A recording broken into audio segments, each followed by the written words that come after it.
agradecer a presença de todos vocês, em nome da Comissão de Cinema e Psicanálise, agradecer a Ana, a professora Ana, de ter aceito o nosso convite mais uma vez, Francisquelli também, grande amigo, e vou passar a palavra para o Leonardo, que vai coordenar. Bom, gente, um bom dia a todos, né? Espero que tenham tendo um bom sábado até aqui. Meu nome é Leonardo, sou psicanalista aqui da Sociedade Brasileira de Psicanálise de Minas Gerais. Vamos começar aí, né, mais um evento do Cinema e Psicanálise, né? Queria agradecer aqui o trabalho da comissão do Cinema e Psicanálise, né, a diretoria da sociedade, aos nossos convidados, que eu vou apresentar logo agora, por terem aceito o convite. A gente vai trabalhar hoje sobre o filme Ataque dos Cães. Espero que todos saibam, como foi falado no convite, né, que a gente vai só fazer uma discussão sobre o filme, não vamos exibir o filme.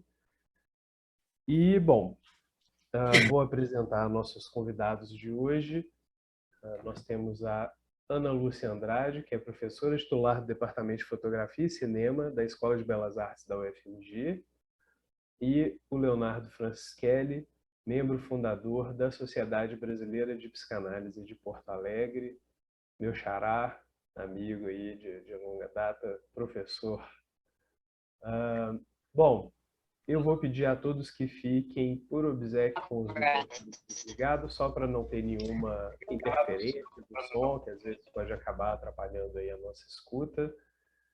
Os nossos convidados vão ter cada um 25 minutos para a sua apresentação e depois a gente vai abrir para a discussão de todos. Ok? Muito obrigado aí pela presença. Passo a palavra para a professora Ana Lúcia.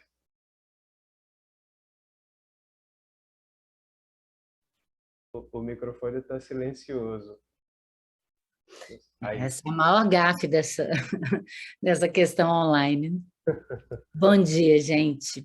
Eu queria agradecer muito ao Lucas, novamente o convite, agradecer a presença de todos, dos dois Leonardos, com quem a gente vai falar aqui, e todo mundo presente. Bom, espero que todos tenham assistido ao filme, né?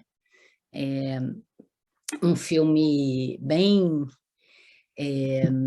diferente do que a gente está acostumado a ver dentro desse gênero western, né? O western, que é um gênero tipicamente norte-americano, né?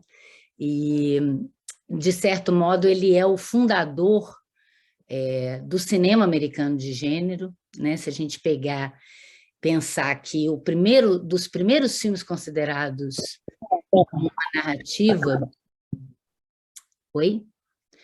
como uma dos primeiros filmes a considerar que houve uma narrativa desde os primórdios, né? A gente tem O Grande Roubo do Trem, em 1903, do Edwin S. Porter, que falava de um evento ocorrido realmente, né, nos Estados Unidos, e que foi relatado o episódio através de um filme. E no final desse filme, que ainda estava na gênese do que seria a narrativa do cinema americano, eles convidaram um cowboy famoso chamado Bronco Billy, aí até uma referência a gente pensar no Bronco, que aparece no final atirando na cara do espectador, né? E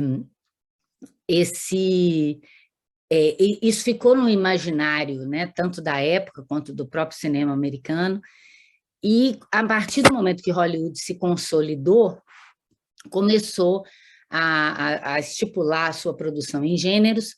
O western foi uma escolha tanto do ponto de vista comercial, que era um gênero que você poderia recriar episódios históricos, trabalhando com a ideia de aventura, de ação, e dentro dessa mitologia também dos próprios americanos, né, de conquista do Oeste, de desbravar terras desconhecidas, né? Matar muito índio. É uma coisa que ficou no imaginário e que até hoje, né, é uma coisa muito forte dentro do cinema norte-americano. Nós tivemos algumas releituras, né? O western Spaghetti na Itália, que não tendo esse pano de fundo histórico, recriou esse imaginário mítico e muito viril, essa questão de um filme muito masculino, né, de uma noção de um homem branco, desbravador, forte, corajoso, destemido. E no Brasil a gente teve algumas variantes, né, com uma ideia de fazer um filme de cangaço muito calcada nesse estereótipo do cinema americano, mas no sentido do gênero mesmo, né, em que a paisagem é mais importante até do que os personagens, né? Ela serve tanto como pano de fundo, quanto como um personagem, digamos, um espectador que não se manifesta, que está ali observando tudo aquilo, aqueles massacres, aquelas disputas de poder que ocorriam ali. Uma natureza, eu acho que eu, pessoalmente, que sempre gostei muito do gênero, acho que muito por causa do meu pai, que assistia, né, passava muitas séries de televisão, então desde pequena eu conheço esse imaginário e ficou muito atrelada essa figura masculina também do meu pai, vocês que são da psicanálise podem analisar melhor isso, mas e o que sempre me encantou foi mais, porque era um filme que é difícil de uma mulher se identificar. Você não tem exatamente personagens femininas fortes, né? Você vê aquela questão racista com índios e com mexicanos de uma forma que é sempre contestável, né? Mas aquelas paisagens, aqueles planos gerais típicos do western, né? Que era uma coisa para mim que fundou o meu imaginário cinematográfico. De eu sempre associar aquelas paisagens aos próprios cinema. E eu acho que na mente de muita gente, né? Alguns teóricos vão falar, né? Aqui eu tenho o Antônio Costa, ele vai falar do western como essa questão tipicamente norte-americana, né? Em que o espaço, a ambientação, que é diferente do espaço urbano em outros filmes de gênero, né? De dramas, de policiais, que você vai ter esse espaço do deserto, da pradaria, de um lugar a ser conquistado, né? De uma paisagem ainda, digamos, quase virgem, né? Desse desbravamento do Oeste, e que vai ter sempre um conflito entre a ideia de lei e de poder, né? E que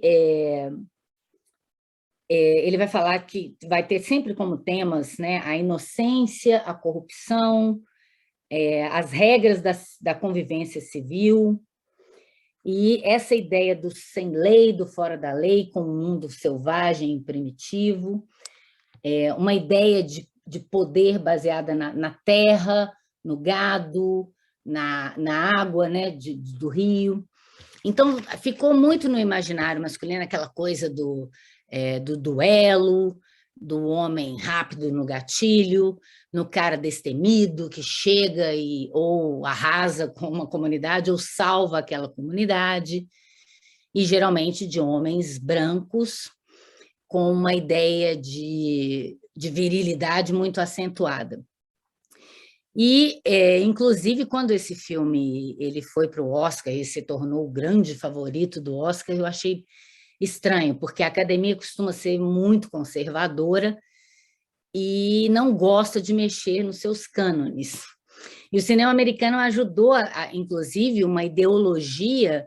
Eu estudo cinema americano clássico, gosto muito, mas eu sei né, todo mundo que tem consciência crítica sabe que é uma construção de poder ideológico também sobre outros países, né? Dessa ideia dos americanos como poderosos, como desbravadores, conquistadores. e em cima de muito massacre, de muita injustiça, de muita falta de civilidade, digamos assim. E teve até algumas polêmicas, né, quando o filme foi candidato ao Oscar de melhor filme, né, o maior número de indicações desse ano, 12 indicações, e os conservadores, principalmente os homens, começaram a se manifestar, atores e produtores, falando que era uma visão totalmente errônea do western, que era uma mulher australiana que não conhece aquilo para poder falar sobre aquilo, né? E eu sempre acho que essa questão do lugar de fala ela tem que ser pensada também de ter um espaço para um olhar estrangeiro, de um olhar de fora, um olhar que vem acrescentar novas perspectivas sobre um determinado tema. Claro que ela não pode falar exatamente por esse... Ninguém pode falar por uma época que também já foi, né? E talvez o melhor western fosse aquele contado do ponto de vista dos índios, né? Dessa população indígena que foi dizimada em prol dessa civilização, desse desenvolvimento, né? Mas o que fica disso, né? Algumas pessoas fizeram até uns comentários meio estúpidos de que o filme se passa em Montana, em 1925, e foi filmado na Austrália. Bom, ele também não foi filmado em 1925. Muitos filmes não foram filmados nos lugares, a maioria dos westerns foram filmados em estúdio, e as externas eram acrescentadas na montagem, às vezes os atores nem estavam ali naquele local. Então, isso é um comentário que não faz o menor sentido, né? Porque essa percepção de realismo que o cinema dá, né? Essa ideia que o cinema americano construiu de um naturalismo em que a gente acredita que aquela história seja possível de acontecer, que aqueles personagens são reais, né? Isso não permite esse tipo de crítica, né? Senão a gente não podia fazer filme de ficção científica, não podia fazer filmes históricos, enfim. Agora, o pior desses comentários foi uma coisa meio machista mesmo, como se uma mulher não pudesse ter um olhar sobre esse gênero, e que foi o mais surpreendente. Para uma pessoa como eu, que ama o western desde pequena, e que estuda e se dedica ao estudo desse cinema americano clássico por excelência, foi uma revelação esse filme, foi um presente desse olhar diferenciado sobre o tema. E ela se baseou, né, num romance escrito nos anos 60, e ela adaptou esse romance com esse olhar dela, feminino e estrangeiro também, porque ela é australiana, é uma grande cineasta, né? Que quem já conhece a filmografia dela sabe que ela é dedicada aos temas femininos, né? O piano talvez seja o melhor dos exemplos, até uma sugestão para as discussões futuras desse evento, que é tão bacana, né? Acho o piano também uma construção muito interessante sobre as relações entre homem e mulher. E outros filmes, né? Como, por exemplo, Fogo Selvagem, com a Kate Winslet, que ela vai falar também dessa questão da mulher, da opressão da família e dos homens sobre a mulher, enfim. E ela resolve adaptar um livro de um universo extremamente masculino e uma masculinidade performada, né, que ela vai perceber ali e vai, com muita sensibilidade, não que outros cineastas, homens, não tenham essa sensibilidade, mas o western, como eu falei, ele começa lá nos anos, ainda no início do século XX, e ele vai se desenvolver como um gênero de aventura, e vai sendo constituído como gênero, né, com as suas características, como modalidade dramática, né, estratégias narrativas típicas do western, como eu falei, muitos planos gerais, evita-se closes, né, muito aproximados, porque a paisagem é muito importante, e o homem diminuto nessa paisagem, até depois, se for possível, eu compartilhar, acho que não é possível compartilhar a tela. Se eu consiga compartilhar. É possível, sim. Antes, se você quiser, pode compartilhar. Ótimo. Porque... É nesse share screen verdinho que está embaixo do lado do chat. Estou vendo.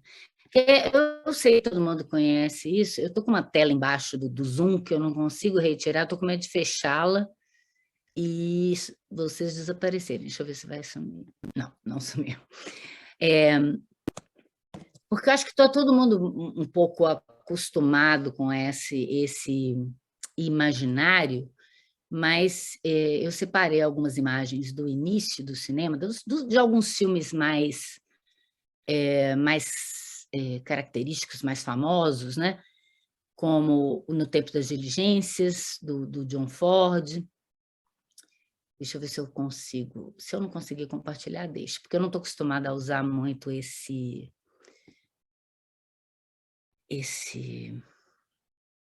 programa. Você também pode enviar para a gente aqui, a gente compartilha. Deixa eu ver. Eu não estou vendo a imagem para eu compartilhar. Permitir que o Zoom compartilhe sua tela? Pode clicar em sim. Eu cliquei em sim, mas eu não vi muita... Enfim, deixa eu ver, era só para... Acho que é difícil para a gente que fala de cinema não mostrar imagens, né? E eu acho que tem muito a ver com o que eu quero falar da diferença também, porque eu acho que vocês têm muito mais possibilidade de falar sobre as questões, né, dos personagens, das relações, e eu queria, na minha contribuição simples aqui, de falar mais sobre a questão do cinema, embora eu não sei até que ponto vocês teriam interesse sobre isso. Compartilhar. Ele está me pedindo para abrir as... segurança e privacidade, eu não Sim, sei. é uma autorização que o Windows pede, senão não Pois é, mas ele não me dá a possibilidade de clicar, assim, eu não tenho ícones para clicar, tá todos apagados, mas enfim. Se você preferir, você pode enviar. Aí eu envio como? Por e-mail? Pode ser. Pode mandar no e-mail que eu te mandei e eu projeto aqui.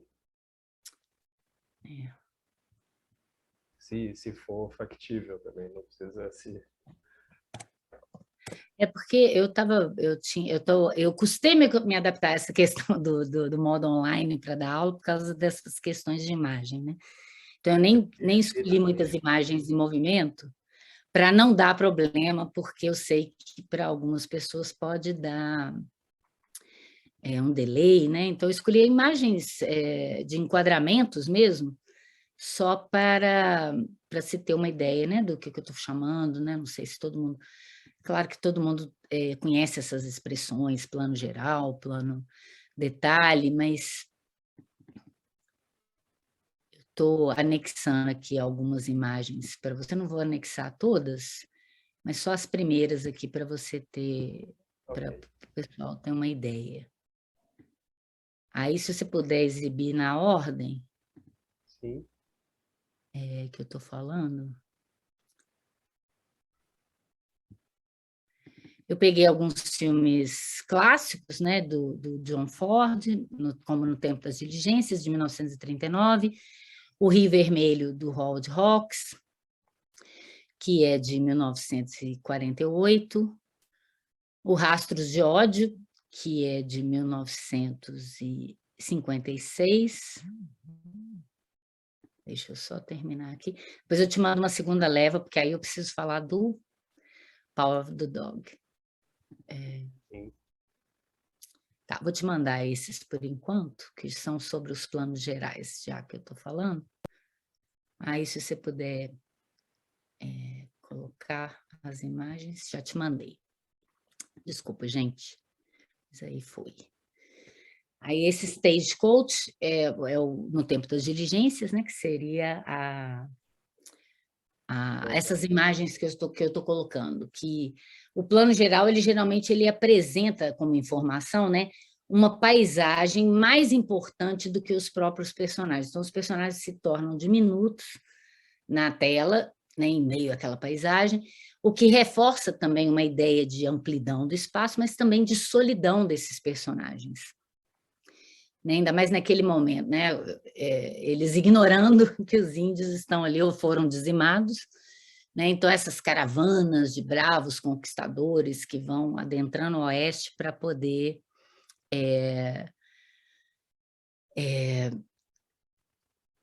construir essa América, né, no oeste.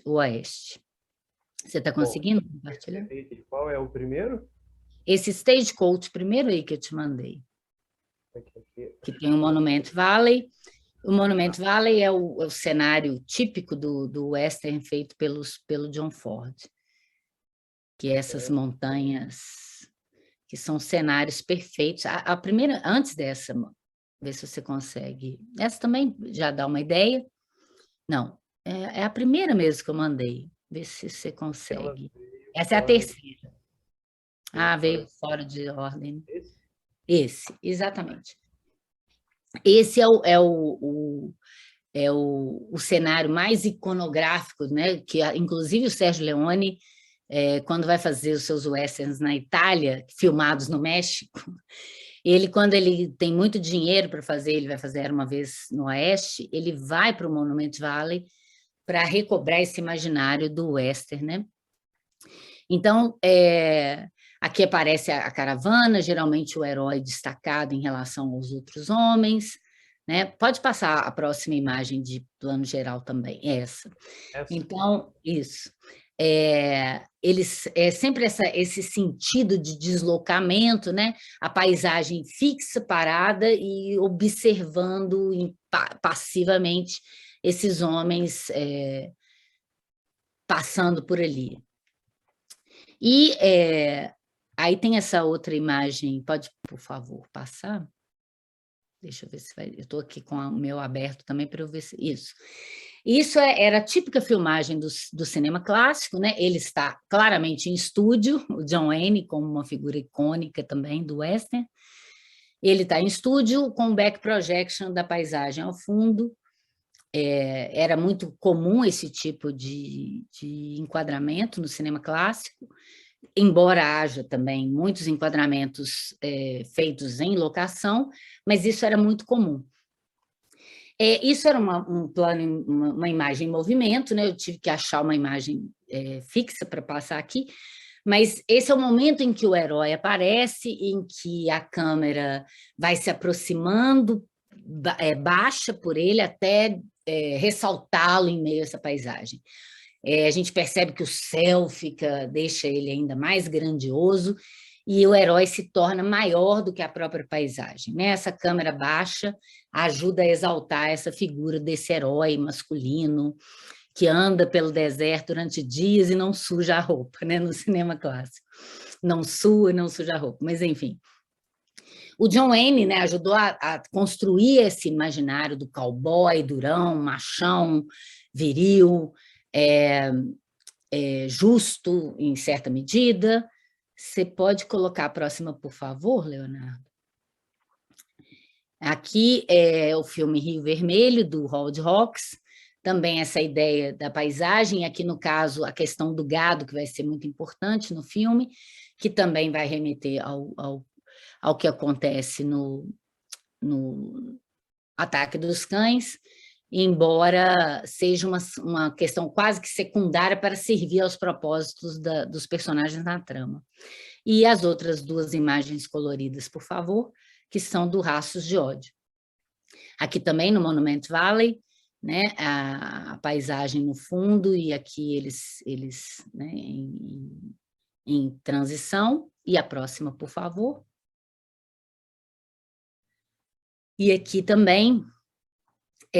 esse filme é um épico, talvez um dos maiores filmes de western já feitos, né?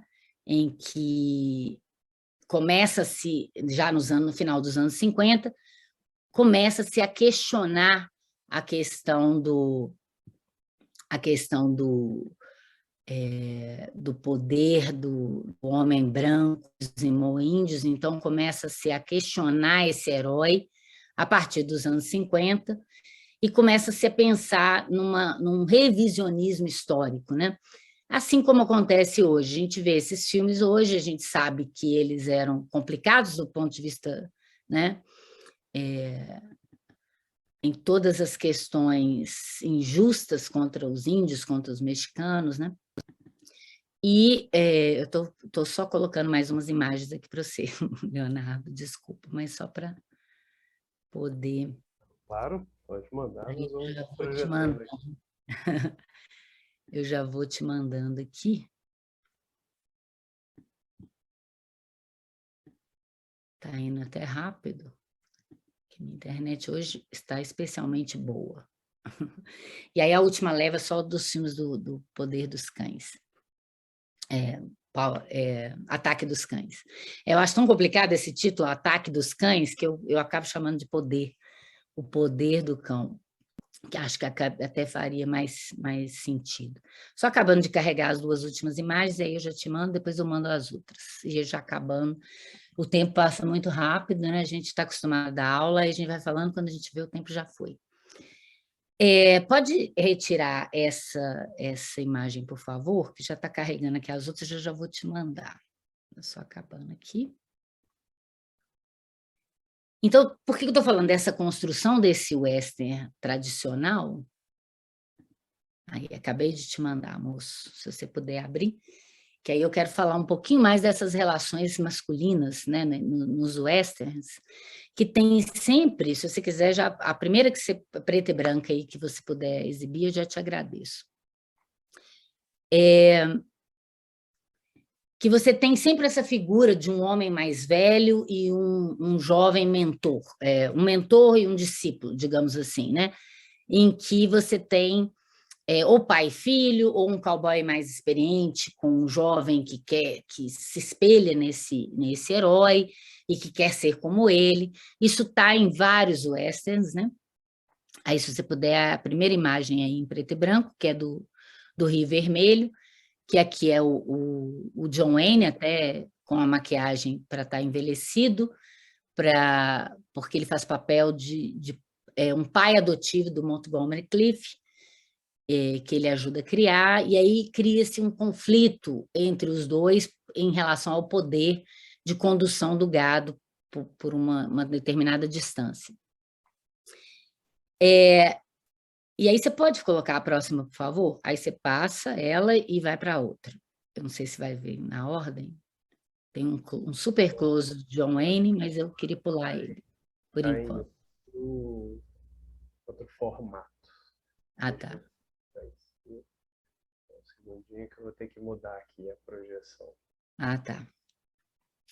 Porque essa questão do jovem, isso, essa questão do jovem discípulo sendo rastros de ódio, o John Wayne também, ele sai em busca de uma sobrinha dele que foi raptada por índios, e ele tem um jovem mestiço que também foi adotado pela família, que sai com ele para acompanhá-lo nessa jornada épica, como eu disse.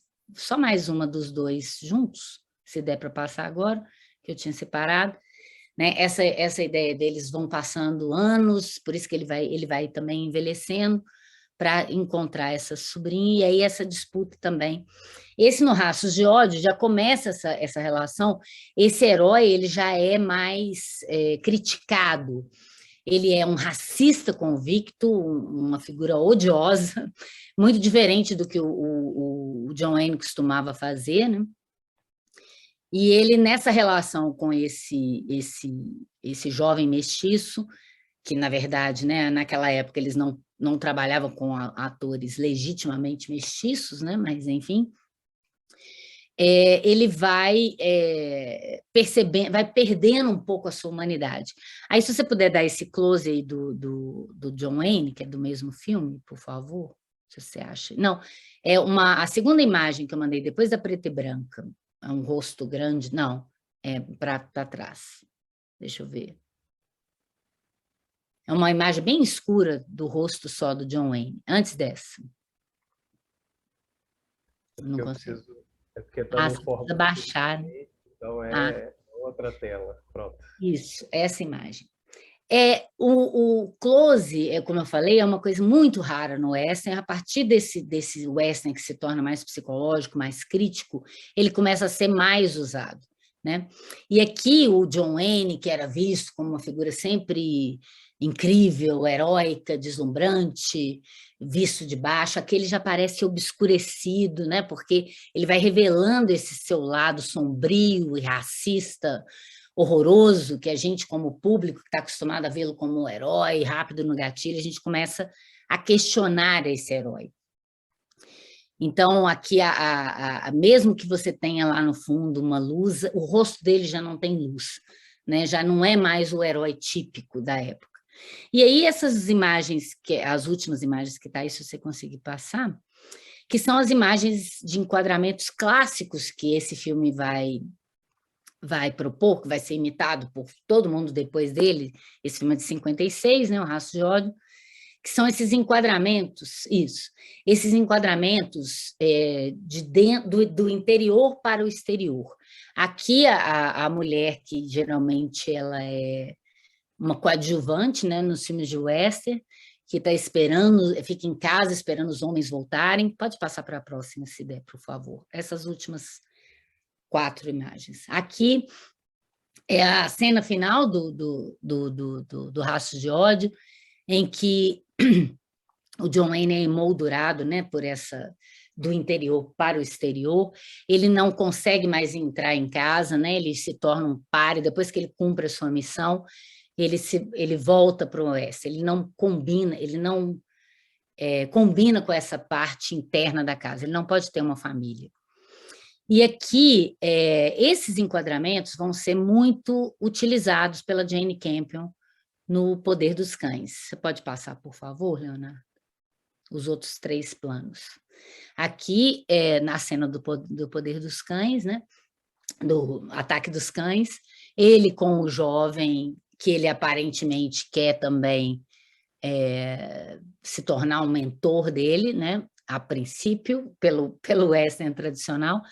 E as outras imagens, se você puder passar as outras 2, essa é a cena final do filme, né, que também vai ter esse enquadramento de dentro da casa para fora, e a outra que é a primeira cena do filme, essa, que ele é apresentado dessa mesma maneira que o John Wayne, que no filme do Rastro de Ódio, ele também começa com esse plano, ele chegando à casa, e para ver a família, e depois, no final, repete o enquadramento, ele indo embora. Mas a casa sempre muito escura, tanto nos 2 filmes, né? Claro que era uma coisa, porque não existia uma luz elétrica, mas o cinema americano nunca se preocupou muito com essa veracidade dos detalhes históricos. Mas, enfim, isso acaba sendo muito interessante, porque é um enquadramento que recorta o personagem na paisagem e que, de certo modo, diminui o seu campo, né? Diminui o espaço em que ele trafega. E aí, as últimas imagens que eu queria te mandar, se puder, Leonardo, as últimas aqui, que eu fiz do Poder dos Cães, eu não sei se fica muito escuro aí para quem está assistindo, eu espero que não. Como que ela vai... não, essa aqui.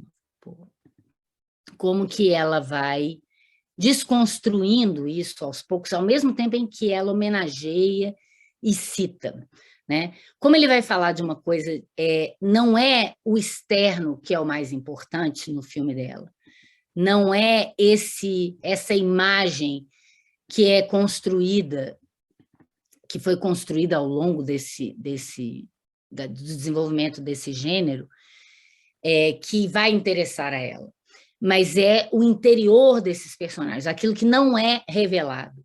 Então, a estética do filme corresponde a isso que é o discurso que ela quer fazer. Então, esse filme tem planos gerais, ele tem essa referência ao western original, para depois ela ir moldando isso. né? Ela trabalha, ela vai, e eu acho com muito respeito aos personagens, né? Por mais odioso que possa parecer esse personagem do Phil, que o Cumberbatch interpreta, ele é uma vítima dessa situação, né? Em que você tem que performar uma masculinidade que não necessariamente que não é você, né? Então, ele tem um mundo escondido em que ele tem que atravessar um buraco, entrar por debaixo, tudo escondido, para ele poder viver a sua própria sexualidade. E ele, a princípio, tem muita raiva de quem descobre isso, que é o rapaz, que é o filho da Rose, e que, ao mesmo tempo, ele começa a se tornar fascinado por esse menino, porque esse menino, ele não performa, ele né? Ele não tem medo de ser. O que, para um filme de hoje, tudo bem, mas naquela época seria mortal para ele, né? Se assumir assim tão claramente nessa sensibilidade também feminina, que o filme também ele não vai explorar essa questão colocando o dedo na cara de nenhum personagem, né? Pela sua posição sexual. Apesar de você ter a referência lá do Bronco Henry como um mentor do Phil. Aí eu já te mandei as outras imagens, se você puder passar, porque aí eu termino aqui a minha fala para deixar vocês complementarem, por favor. Acho que eu já passei uns 3, 4 minutos, mas rapidinho, só para fechar. É só para eu colocar essa questão, né? Como é que ela vai trabalhar muito mais o interno, essa coisa escondida e que está na visualidade do filme, e que mesmo que a gente não perceba tão claramente, isso é passado de uma forma subliminar para nós, né? E essa delicadeza que os personagens... A gente tem que construir esse interior, porque ele não é revelado, né? Assim como a fotografia do filme vai destacar. Se você puder passar as imagens, por favor. Não sei se você tem que baixar, porque no meu aqui, só de eu clicar na imagem, ela já aparece, só que eu não consigo compartilhar.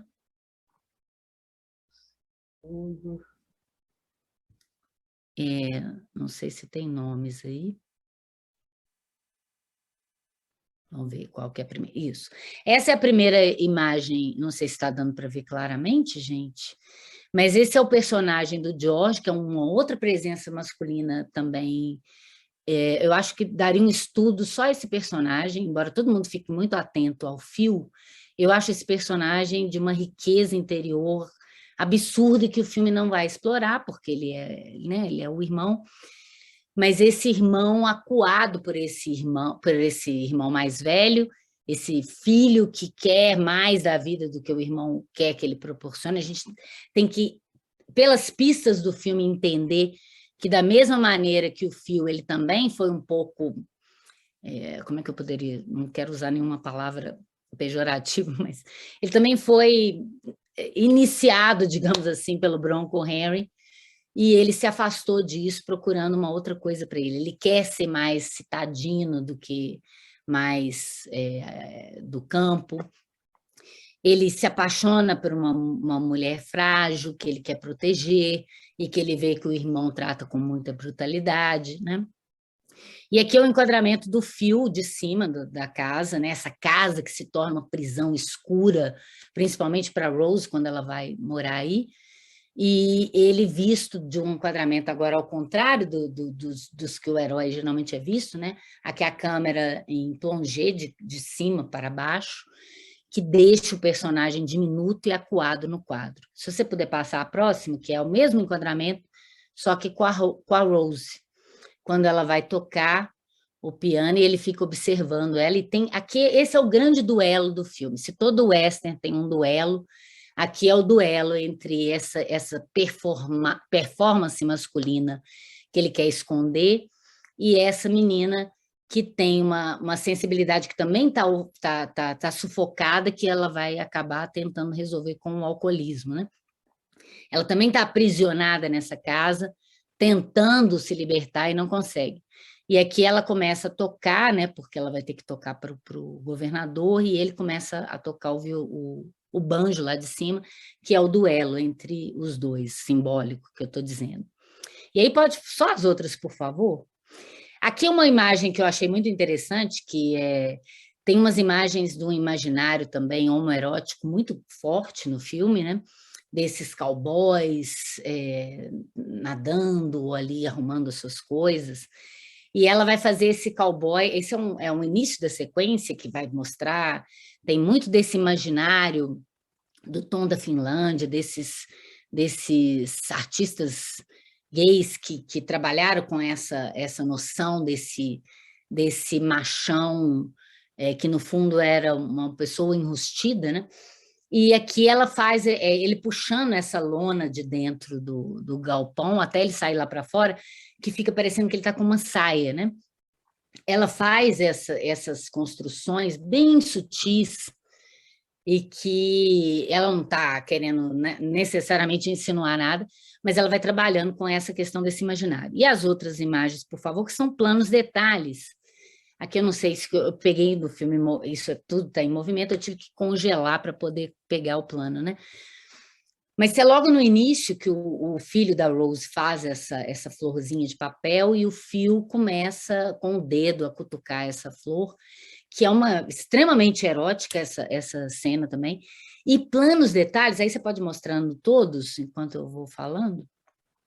Aqui ele acariciando a corda, não sei se está dando para ver. O filme ele é repleto desses planos detalhes, que são raríssimos no western. Porque, como eu disse, o western geralmente ele trabalha com planos abertos. Você pode passar a próxima. Ele acariciando a cela, que aqui nessas cenas é que está realmente a questão que é velada no filme, né? Que os personagens querem esconder, e eu acho que ela não está sendo sutil só para não afugentar a masculinidade dos conservadores de plantão, principalmente de Hollywood. Mas porque isso tem a ver com o filme, né? Essa delicadeza que é escondida, e o plano detalhe, desde sempre no cinema, ele é uma coisa, claro que ele não é só para detalhar uma coisa que não poderia ser vista a olho nu, mas ele reflete muito do interior de personagens. Quando você vê um plano detalhe, ele não é necessariamente uma coisa para ser vista por outros personagens na cena. Ele é principalmente uma informação para o espectador. Por favor, pode passar a próxima. Aqui ele acariciando também a plaquinha do Bronco Henry, não sei se dá para vocês verem aqui, eu estou mexendo com a setinha, mas não sou eu que estou compartilhando, para indicar na mão dele aqui. Esses parafusos são de coraçãozinho, né? É bem sutil, mas eles são 2 corações, não sei se dá para vocês verem. Pode passar para o próximo, né? Então ele vai detalhando aqui a corda, ele esticando a corda para trançar a corda, né, que vai acabar matando. Pode passar a próxima. Aqui já com a mão já infectada e com a corda que vai ser o motivo, né, dessa infecção. Pode passar, por favor. É muito interessante o personagem do menino também, que a gente não sabe direito qual é. Acabou? Foi a última. Ah, tá. Isso, É porque eu tinha mais imagem aqui, mas eu não passei. Mas está ótimo. Pode parar. Obrigada demais, Leonardo, por esse auxílio.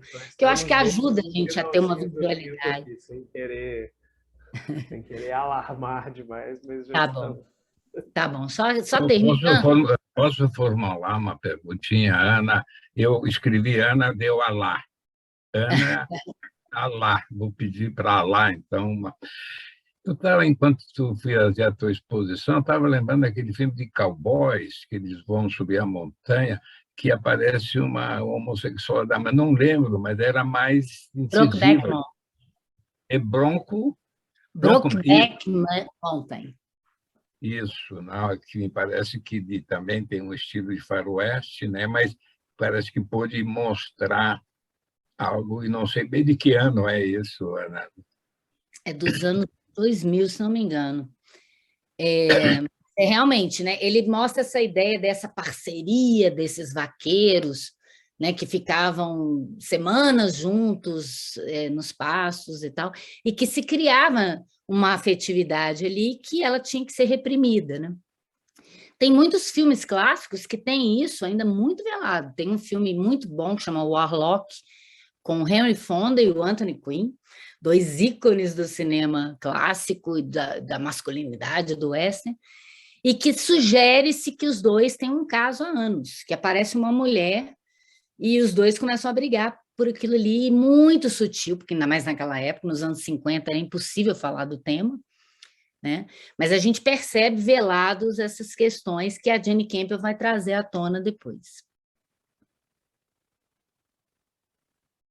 Mas é isso, gente, eu não sei, é tanta coisa para falar desse filme, e tão pouco tempo, e a gente acaba se empolgando, me desculpa se eu me alonguei no tempo, e eu espero que tenha sido útil para a discussão de alguma forma. Não, certamente. Muito obrigado pela apresentação. Provavelmente aí na discussão a gente vai ter oportunidade de aprofundar em algumas coisas. Uhum. Computamos aí um pouco do atraso, as questões tecnológicas. Tá tudo certo. Tá valendo. Bom, vamos passar agora então a palavra para o Francischelli. Por favor, fique à vontade.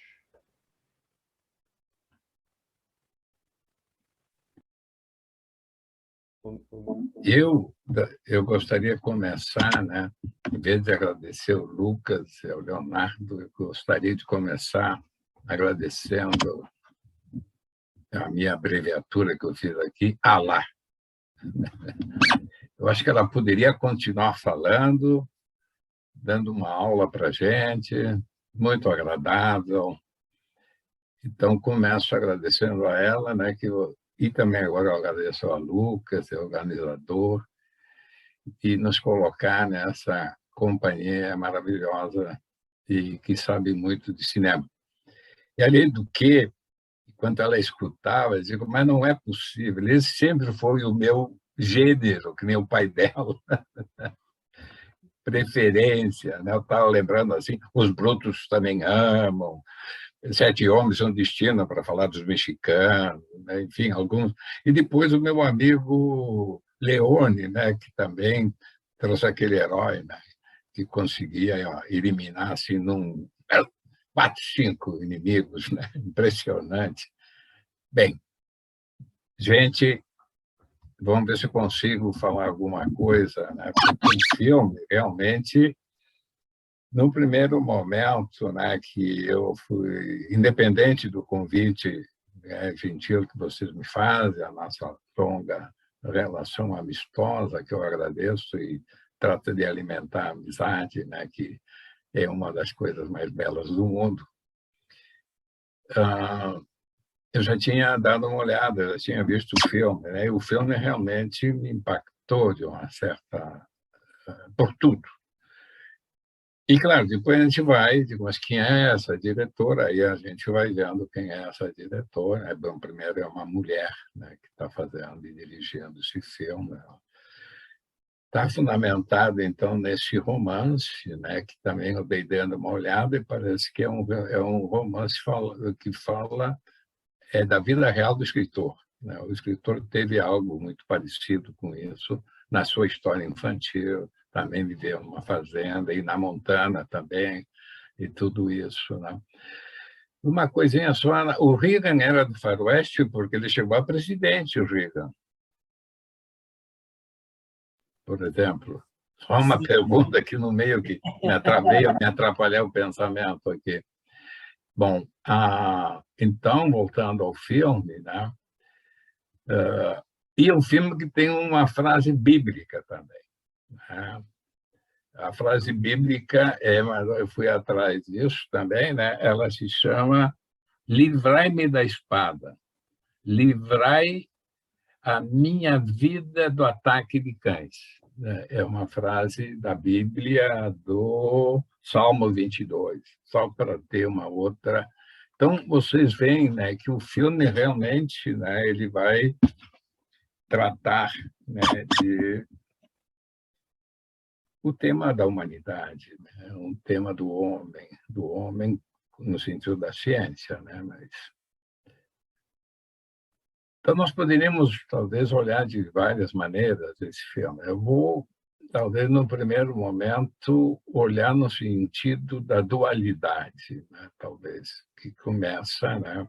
Uma dualidade entre esses irmãos. E cada um já com um perfil, né? Todo o magnífico trabalho da Ana Lúcia, definindo o Phil, esse, né? Que tinha, né, que fazer um papel que não era o dele. Eu acho que isso está bem marcado e ela marca isso muito bem. Né? E que ele, talvez todos nós deveríamos, em algum momento, vamos nos quebrar na vida, né? Se a gente não faz o papel da gente. Né? Não é o que a gente é, que era o caso, né, do Phil. Enquanto que o George faz um outro papel. É mais parecido com o que ele era, com o que ele, né, com aquilo que ele já fazendo também uma evolução, digamos, saindo, né, dessa, entre aspas, brutalidade, né, aquele papel do Phil de não tomar banho, né, de preferir a sujeira, né, de não usar luvas, né? Essa virilidade, né, que tomava um vulto, assim, se agigantava para esconder exatamente o que não era. Então, aí está a habilidade, né, da arte, né, do texto literário que passa para a tela, né, com o talento de uma diretora e com o talento desses artistas, né, que sempre nos brindam, né, os segredos da alma, né, que às vezes nós, numa sala de análise, tratamos, né, de tirar, né, aquilo que é a neurose me diz que eu não sou. Vamos dizer, para fazer uma imagem de sala de análise com uma análise, né? Poderíamos fazer assim. E isso vai sendo colocado até um momento, né? Bom, tem essas cenas do gado, né? Aquela casa que chama atenção, aquele fundo, né? Que parece aquelas montanhas. E é uma casa desértica, uma casa escura, mas casa sem vida, né? O interior daquela casa, que pode ser o interior de cada um dos personagens também, né? Esse interior. E vocês vejam, por exemplo, né, os pais desses irmãos, eles vão aparecer lá na metade do filme, parece que isso não é lá, e são personagens desbotados, muito desbotados. Né? Eles têm uma presença muito desbotada, se me ocorre, me saiu essa palavra, é uma palavra muito desbotada, né? Então, se nós olharmos assim, desde o próprio Freud, né, e depois, posteriormente, de uma maneira assim, um pouco mais clara com Lacan, né, a função paterna, o nome do pai, então nós poderíamos talvez nos perguntar depois se esse pai, particularmente, né, esses pais, no desenvolvimento desses irmãos, e também não tem nenhuma menção, né, se tiverem outros filhos, né, só 2 filhos. Né? Eu não sei se do Savage, na história biográfica pessoal dele, era assim. Ele só tinha um irmão mesmo, acho que ele tinha um irmão mais velho só. Ele não tinha irmã, exatamente. Então, está correto o filme, né, Ana? Ele só tinha um irmão. Tá? Bem, agora, isso, né, anda e desanda, né, até aquela chegada com o gado. Né? Tem uma cena assim que eles querem festejar, vão esperar o Jorge chegar, né, porque ele era o que fazia os negócios, era um citadino. Inclusive, o vestir do Jorge e o vestir do Phil também, como diz bem a Ana, né, estão bem enquadrados, né, em papéis diferentes. Mas aí nos apresentam essa assim, que tomava conta da cozinha, né? Que eu não sei bem o nome dela. Né? E aparece o filho, com aquela já bem caracterizado, exatamente indo para uma pessoa débil, né? Pensando que já quase nos indicando o gênero que ele tinha, né? Que ele estaria assumindo, né? Fazendo aquelas florzinhas, então, né? Eu que nasci lá na colônia, né? Que isso era impossível, né? Eu sou de uma geração bem posterior a vocês, era inaceitável, como bem marca a Ana, como nos chama de intenção, nos chama claramente, né? O Freud, como mal-estar na cultura, como o tempo, né? E os valores da cultura se modificam, né? Eu acho que a Ana foi brilhante, né, nos mostrar isso e como nos influencia psiquicamente, né? Hoje, o gênero, na minha pequena colônia que eu nasci, tu não podia viver ali, simplesmente assim, né? Hoje não, né? Felizmente, hoje nós temos uma evolução. Bom, aí nós podemos começar a falar em triangularizações. Aí começam as triangularizações. E o primeiro encontro do Phil, né, com o menino, né, já é um encontro quase erótico, como diz bem, né?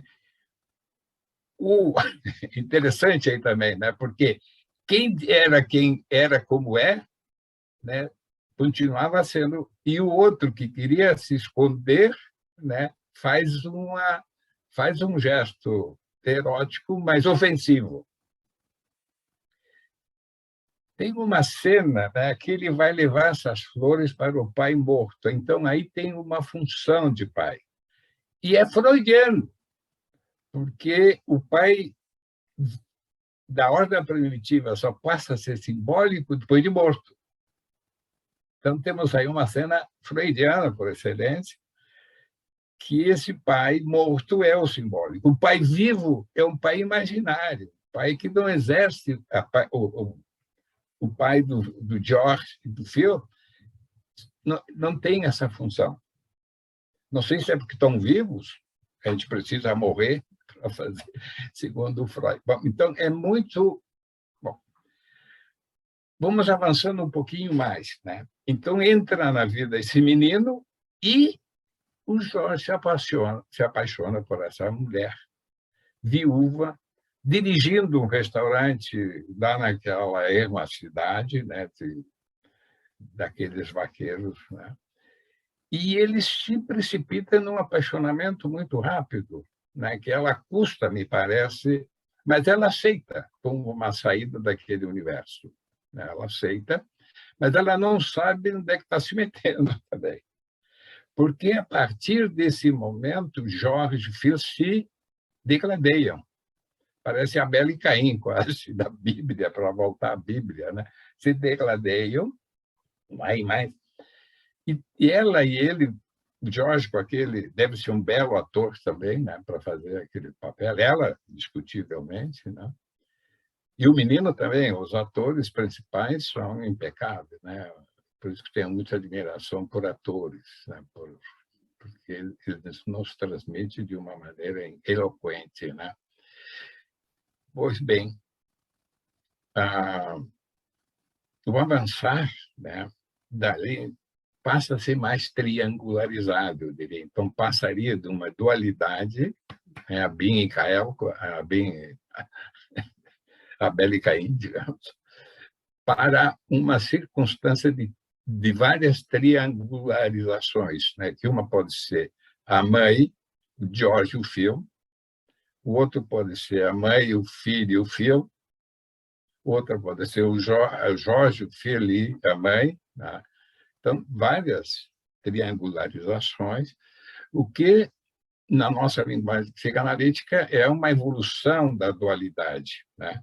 Do narcisismo para uma triangularização simbólica, né? De uma dualidade para uma triangularização. Vamos deixar nesse contexto, né? Avançando um pouco mais, né? Quando ela vai, tem uma cena quando ela está indo para a estância, para a fazenda, né? Que ela ensina o George a dançar. Eu acho que é uma das cenas mais tocantes, assim, de ternura do filme, né? Dentro daquela situação de selvagem, né, de brutalidade, de civilização versus natureza, né? Tem vários enfoques, né? Esse é outro, né, de natureza versus civilização, o processo civilizatório, né? Tem aquela cena que ela o ensina a dançar, nos parece. E a densidade psíquica, né? Assim que regressa ela à fazenda com a esposa de Jorge, né? A densidade do filme parece que cresce, mas cresce a densidade psíquica também, né? Então, a rivalidade, eu acho que a Ana, brilhante nos seus comentários, quando ela traz, inclusive, ela traz a cena, né, que ela quando ela vai treinar no piano para receber o governador e tal, né, e ele toca o banjo, é como se fosse, né, a disputa entre o falo narcísico, o falo da linguagem psicanalítica, né, que tudo pode e inibe quem não está nessa tessitura. E no dia ela não pode executar a música. Agora, os efeitos, né? E ela faz a saída pela via do alcoolismo, né? Que deve ser uma maldição dos cães. Essa. Não é a cura, né? Nós não pregamos. Ainda que disse assim, nós temos uma velha tradução, a bebida não é para esquecer, né? Isso é do pai da Ana, né? Não é da Ana. Mas ela deve conhecer essa história, né? Que é uma clássica música brasileira. Então, eu queria, talvez, me concentrar logo, quando tem um desfile que o filho faz entre o machismo exacerbado, que também me parece uma cena sensacional. E ele tem uma elegância, digamos, ele vai e vem, né? Parece que é um desfile assim de Miss Universo, né? Que ela faz.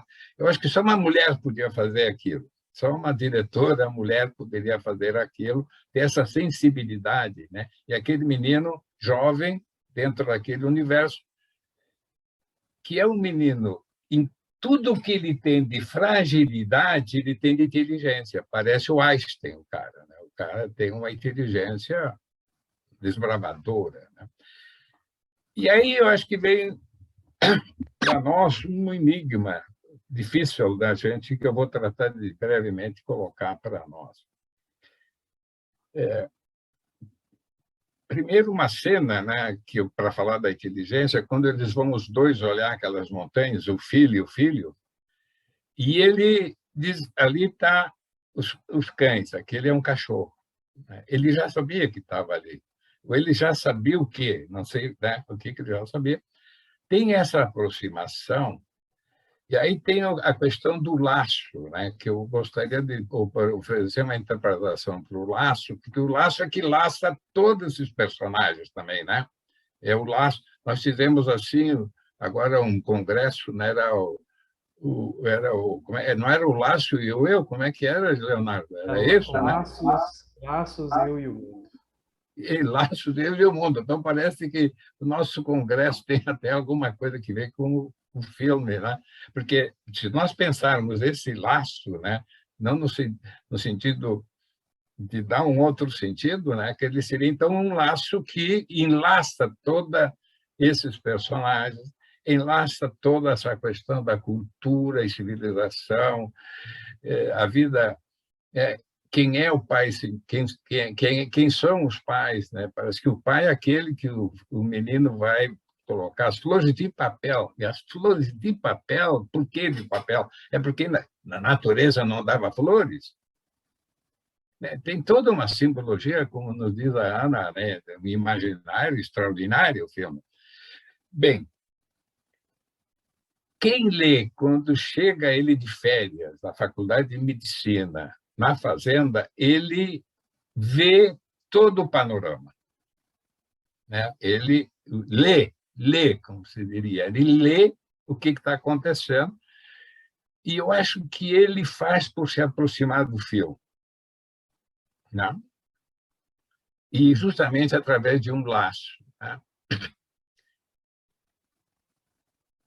Tem uma cena quando a mãe dá para aquele cigano, né, que leve todos os couros, é uma cena muito preciosa aquela também, porque depois falta couro para o Phil seguir fazendo seus laços, quem tem é o menino.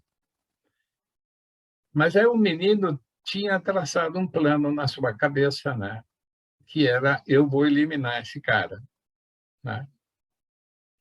E faz isso de uma sutileza, de uma inteligência, parecia o Sherlock Holmes falando, cara, Watson, não é simples. Simples porque tu é o Sherlock e eu sou o Watson, né? Mas não era tão simples assim, né? O menino é de uma agudeza, assim, né? Aquele antraço, né? Que ele vai lá, se protege, sabe tudo, se protege. Aí, quando ele oferece, né? O cara tem aquele ferimento, né? E oferece aquele laço, agora é o laço da morte, não é mais o laço da vida. Né? E esse laço da morte, né, efetivamente, acaba encerrando a vida do Phil. Agora que eu estou falando de encerrando a vida do Phil, não disse nenhuma palavra sobre o Bronco, né? Mas talvez porque ele é um personagem que não está, mas está, e é um dos mais importantes, né? E isso que a Ana traduz brilhantemente, né? Como ele esconde essa toxicidade masculina, né? É naquela intimidade dele, aquele refúgio, né? Que rapidamente o menino descobre. O menino descobre tudo. Parece um Freud lacaniano, bioniano, para quem é bio, né? Winnicottiano, não são meus autores preferidos, mas está aí, né? Ele parece um psicanalista, aquele menino. Descobre tudo, né? Melhor que eu, obviamente, e trama a morte do sujeito. A cena final do filme, ele também olhando de cima, como, aí eu não sei como é, a Ana vai explicar para a gente aquela cena final, e o George e a mãe e a mulher chegando pacificados. Então, gente, nós temos um Édipo negativo aqui.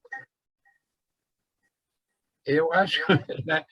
É o menino que, em vez de se apossar da mãe, ele trabalha para entregar a mãe ao outro. Agora, os senhores que são psicanalistas mineiros, e os mineiros sabem tudo de política e sempre mandaram neste país, né?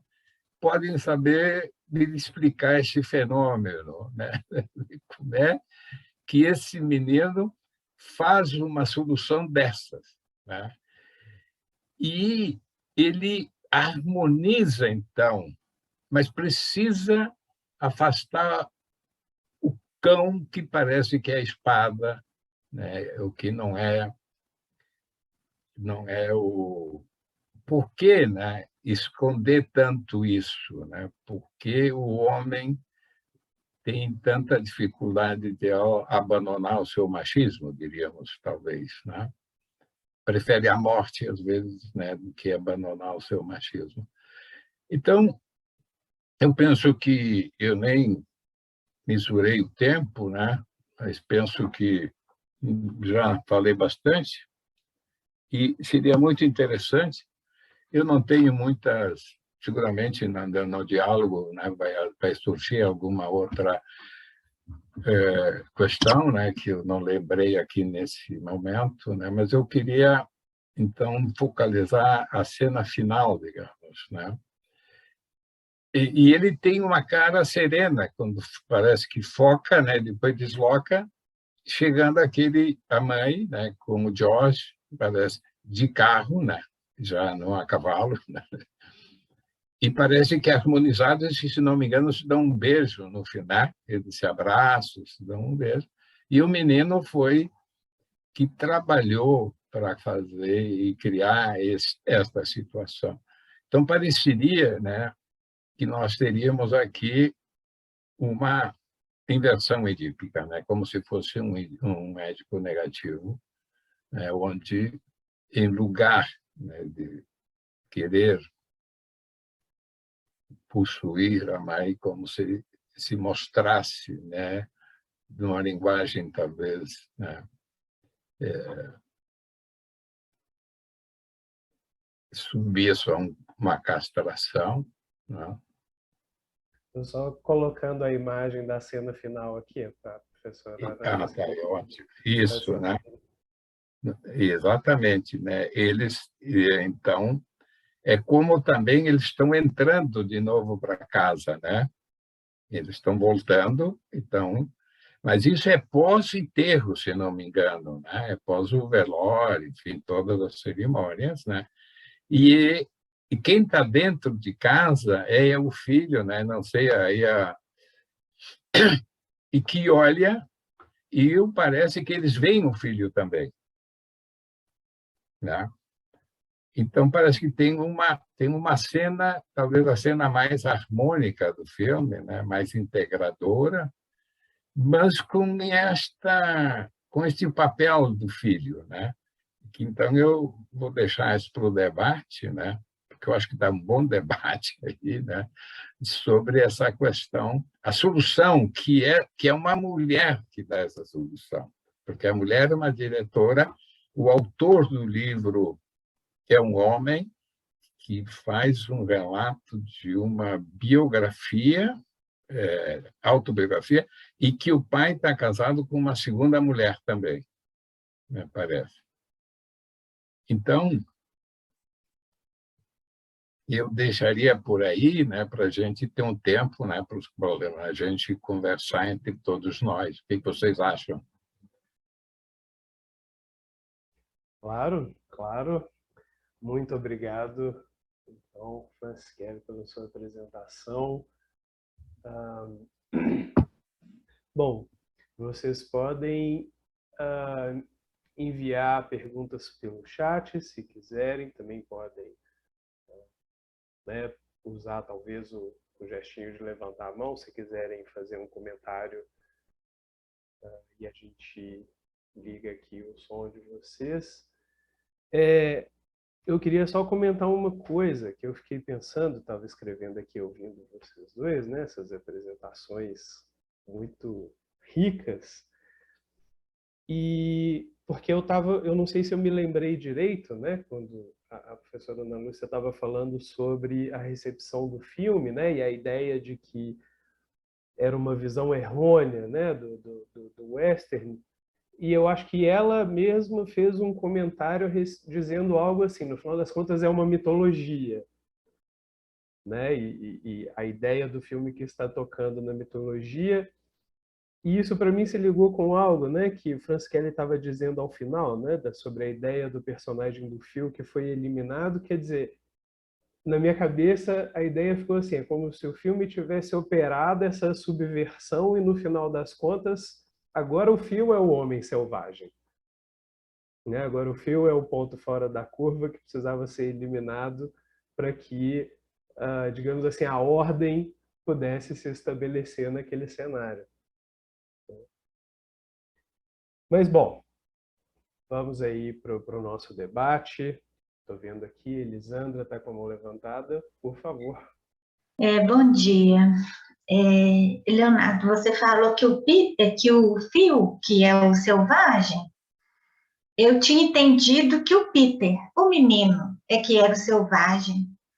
Sutil, né? Porque no filme dá de entender que o Phil é que ia atacar, né? Preparando o terreno para atacar o menino, né? Mas o menino, o Peter, né? Ele teve uma conversa com a mãe, né? A mãe muito triste, chorando, alcoolizada, né?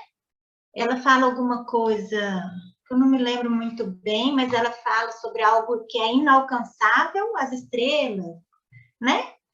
E ele fala, vamos dar um jeito nisso, ou ele assume, eu vou dar um jeito nisso, não sei. Mas aí, a partir daí, ele começa a ver, né, os livros de medicina para arquitetar, né?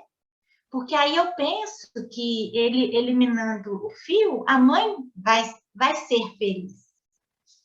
Então, ele recupera essa mãe.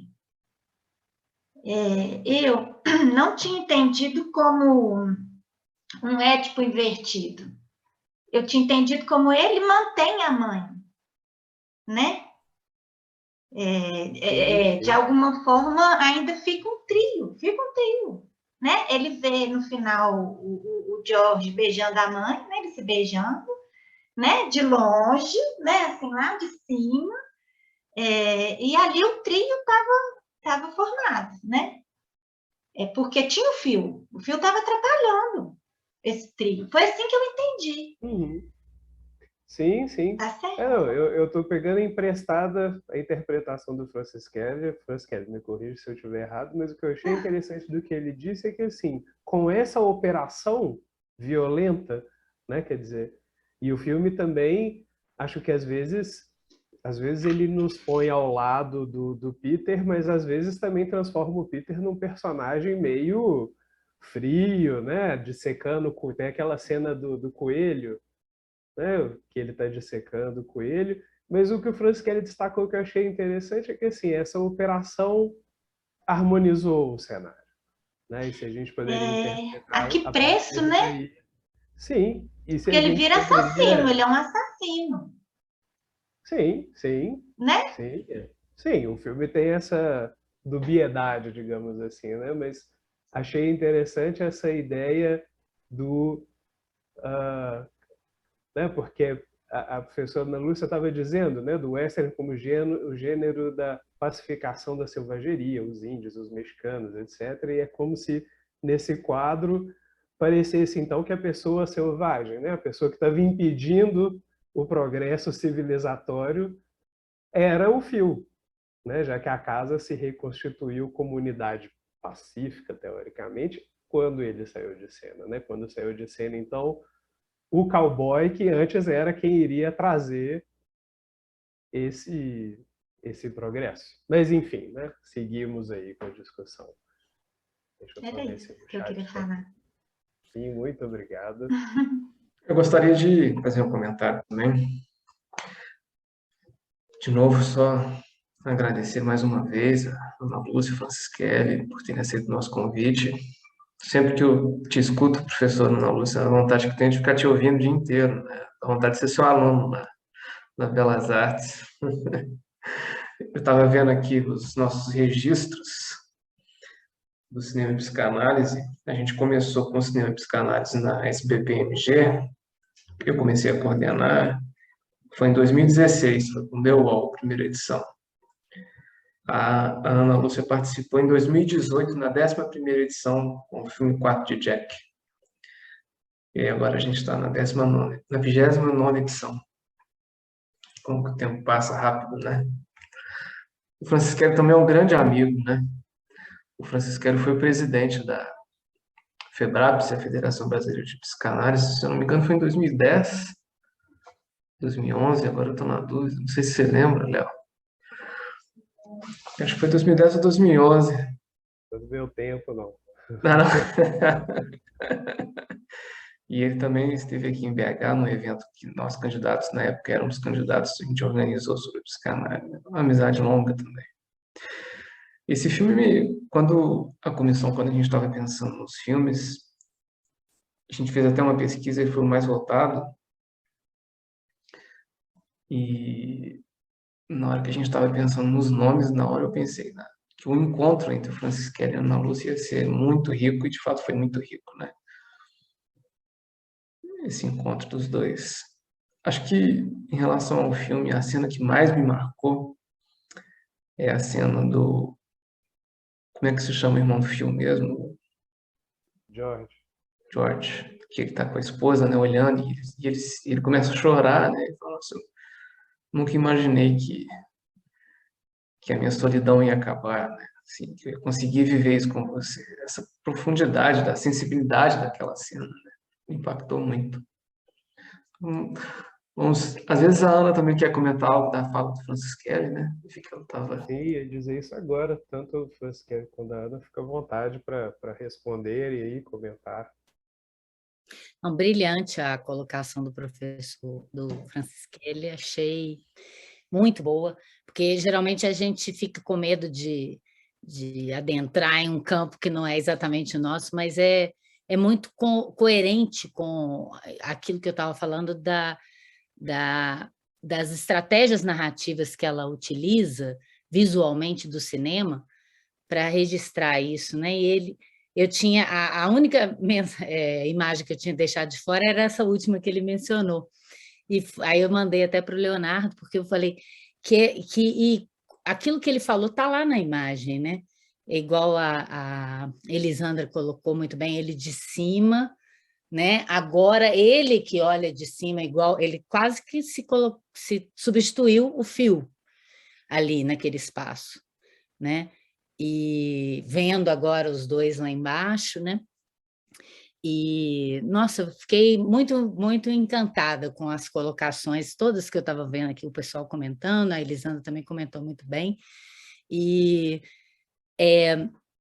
porque é um filme tão rico, tem tanta coisa para dizer nele, que não dá tempo da gente colocar tudo. Esse personagem do George, que eu falei que eu acho ele fascinante, essa cena, particularmente, que todo mundo está citando, dele ele se virar para chorar, que homem não pode chorar, né, publicamente. E ele se vira para chorar nessa performance que foi definida socialmente para o homem, que o Phil representa. O homem não pode se mostrar sensível, e o Phil o George é muito sensível. E ele encontra na Rose uma forma dele se manifestar naquela casa, porque ele é escondido do irmão. E é curioso, não sei se vocês percebem, logo no início, aquela casa gigantesca, os dois dormem no mesmo quarto, na mesma cama. É uma coisa estranha. Então, ela substituiu para o Phil, né, esse lugar que ele tinha ali. Então, ela tem que ser eliminada. Não, esse ato falho da Ana é sensacional. É no mesmo quarto, mas não é na mesma cama. Ah, não sei. Eu não sei, porque na pensão eles vão dormir ali no mesmo cama. Aí eu misturei as coisas, mas é verdade. Então, tem uma outra cena também que ela está bebendo escondida lá embaixo e tem um fio de novo olhando de cima e começa... Aquela música, ela se torna uma ameaça, aquele banjo se torna uma ameaça. Cada vez que a gente ouve aquele banjo, é uma forma dele se expressar violentamente a partir do som ali naquele... E eu revendo agora essa imagem, a gente que mexe com imagem e movimento, toda vez que a gente revê uma imagem, a gente pensa em outras coisas.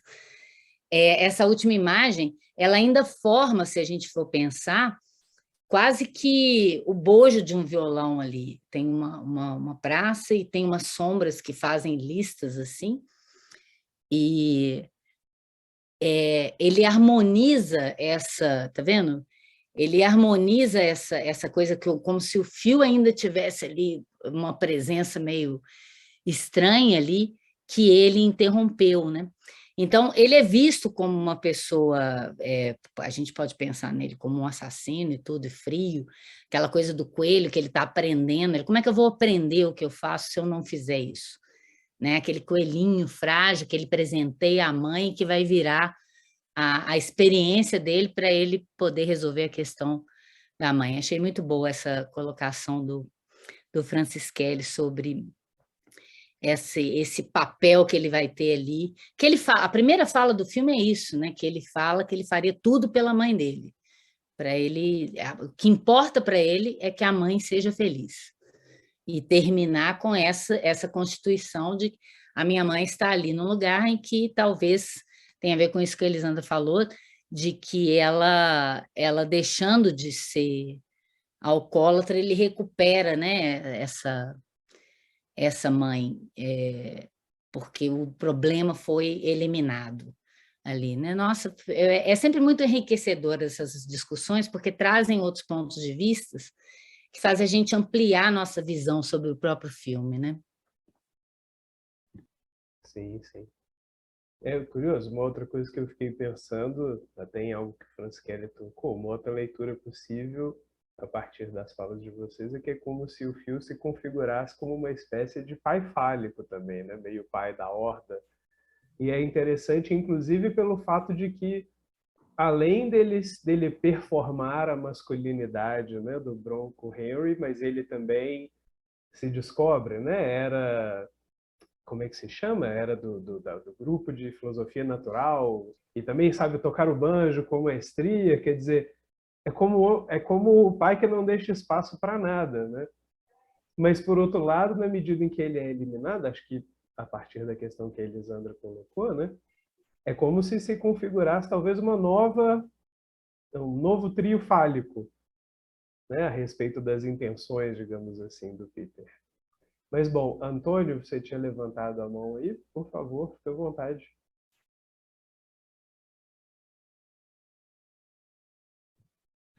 Bom, eu não li o livro, né? Então eu acho que, assim, não sei se era essa a intenção, se tem essa intencionalidade no livro, mas eu posso falar dos filmes que eu vi da Jane Campion, né? Que me parece que ela sempre está querendo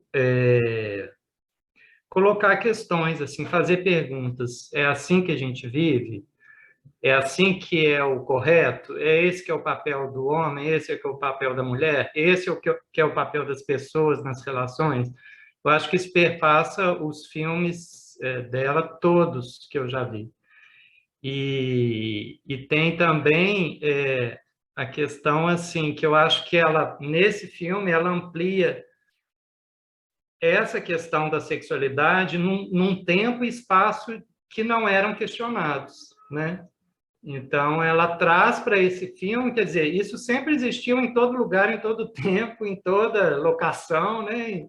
E a minha questão é assim, como eu não li o livro, eu não sei se essa questão está colocada, mas ela, como uma pessoa muito sensível, eu acho que ela trouxe essa discussão, né? E é uma coisa muito sutil, assim, né?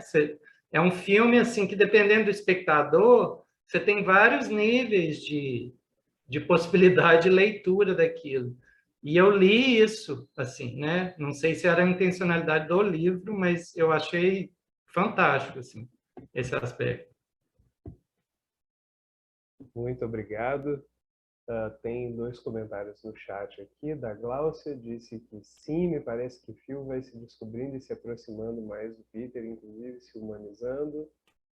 E o Lu Trindade disse a produção geral do Thomas Savage, que é o autor do livro, né? É muito questionadora da ansiedade, não só da homossexualidade. Francis Kelly, você indicou que queria falar, por favor. Vou dialogar com a Elisandra. Gostei da Elisandra. Porque a Elisandra chegou a dizer que o Peter era assassino, né? Criminoso. É deliberado, né? Mas eu quis trazer essa questão um pouco, né? Porque, como diz a Ana, né? O Antônio agora está trazendo aspectos também. Aliás, o Lucas também trouxe um detalhe da solidão, né? Que nós não tínhamos falado. Eu acho que a solidão é um tema também que está muito presente, né, no filme, né? E eu acho que talvez o maior representante da solidão no filme é o George, né? Me parece, né? E que ele consegue, né? Porque o Jorge consegue fazer, quando ele vê aquela mulher trabalhando, né? Ele já se propõe a ajudá-la, algo assim, né? Parece que de início, né? Já se propõe, mas ela que vai me ajudar também, né? A saída. E esse choro de homem não chora está muito bem comentado pela... Mas eu vou dialogar um pouco com todos, mas tendo como referência o comentário da Elisandra. Eu acho que eu diria que talvez ambos tenhamos razão, e essa que é o difícil, Elisandra, porque ele fica, agora a Ana lembrou, né, que ele tinha prometido, né, ele faria tudo para que a mãe fosse feliz. Tudo, ele disse, inclusive assassinato. Mas assassinato, só Sherlock para descobrir que ele era o assassino. Esse que é a questão. Ninguém, né? Inclusive fizeram a autópsia, aparece no filme. E dizem que é pelo antraz que ele foi contaminado. E pararam ali, né? Então, a própria... como é que eu posso dizer, né? Por isso que eu fiz um pouco, quase provocativamente, o médico pela negativa, né? Mas no sentido que traz a Elisandra e a Ana de recuperar a mãe, né? Agora, mas sabe o que tem, Elisandra? Isso é a favor da psicanálise, esse filme. Porque não é pela via do alcoolismo e das drogas que se cura alguém. É por outra via. Pode ser até mais dramática, né? Mas se a gente tem que matar um presidente da República para melhorar o país, a gente não faria isso?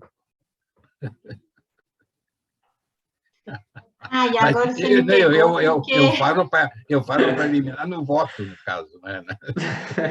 Pois no caso do presidente, realmente, assim, eu cheguei a desejar a morte, né? Mas pensei, não quero ser uma assassina, sabe? Não quero ter que lidar com isso.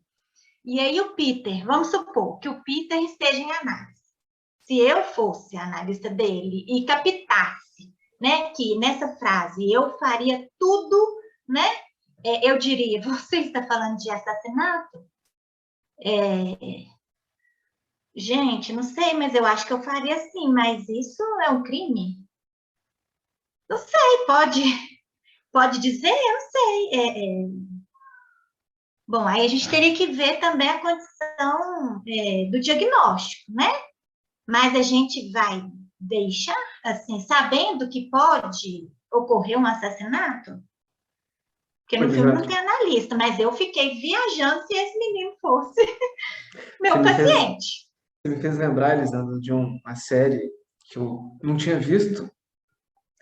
Eu vi recentemente, que é Os Sopranos.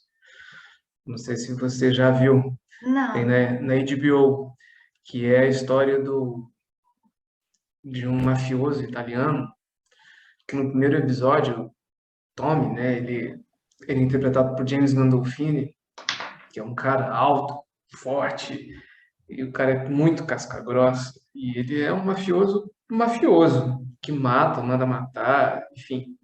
Só que no primeiro episódio ele desmaia, ele tem um ataque de pânico num churrasco. E um dos convidados era um vizinho dele, que era médico. E o convidado chega para ele e fala assim: Tony, eu acho que você devia procurar ajuda psiquiátrica, fazer uma terapia. E ele vai no analista. E a série toda tem os desdobramentos da máfia, mas eu te falo que é uma das obras cinematográficas mais verossímeis com um tratamento psicanalítico que eu já vi. E ela se pergunta isso várias vezes. Não vou te dar spoiler, não, mas ela se pergunta isso várias vezes. O que é tratar de um assassino, né? De um cara que a lei não existe, né? É muito interessante, é muito interessante. Você não vai falar, né? Pois nesse caso não, mas assim, né? Como estamos dentro de psicanalistas, o que vocês fazem? Né? Como um cara que nunca cometeu um assassinato, né? Parece que é o caso do Peter, não sei. Mas está ali na berlinda, né? Arquitetando, né? Lendo livros, né? Para saber o que se faz, né? E ele não verbaliza, mas ele fala na sessão. O que vocês fazem?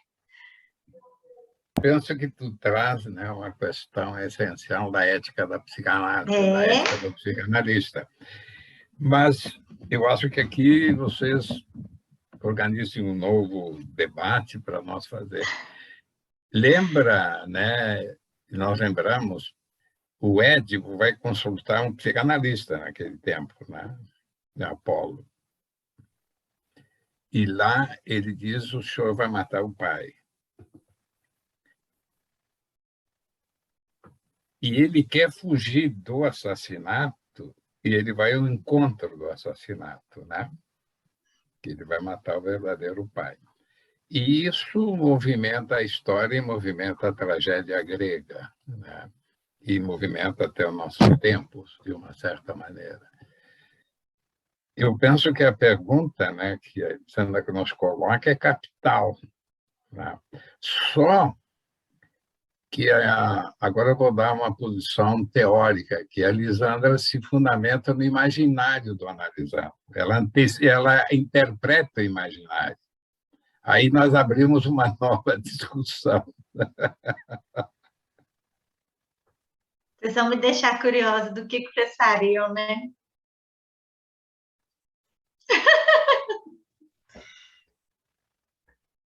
Acho que o Francischelli colocou uma questão interessante, né? Eu imagino que do ponto de vista ético, dificilmente um analista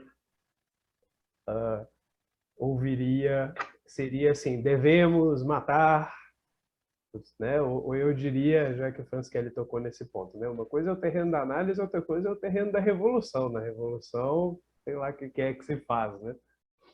Mas o ponto é interessante porque, assim, é uma outra coisa quando a gente está tocando sobre a fantasia, né? Como a questão do suicídio, por exemplo, né? Que o próprio Freud coloca no Luto e Melancolia, né? Quem é que a pessoa quer matar quando quer se matar? E aí a interpretação corre para outro canto. Agora, eu sugeriria, e era o que eu estava lembrando quando a professora Ana Lúcia estava dizendo, né? Eu acho que o filme toca muito nessa questão mitológica, toca muito nessa questão do, né, um outro conflito que eu acho interessante, por exemplo, dentro do filme, é sobre essa questão do homem, né? Do tipo assim, então quem é mais homem de verdade? Quem sai por cima de verdade? É o Phil, que é quem está performando, né? Ou é o Peter, que nunca sentiu que precisava, né, provar nada, como o Francischelli lembrou, desfila na frente dos todos aqueles cowboys nesse cenário extremamente homoerótico.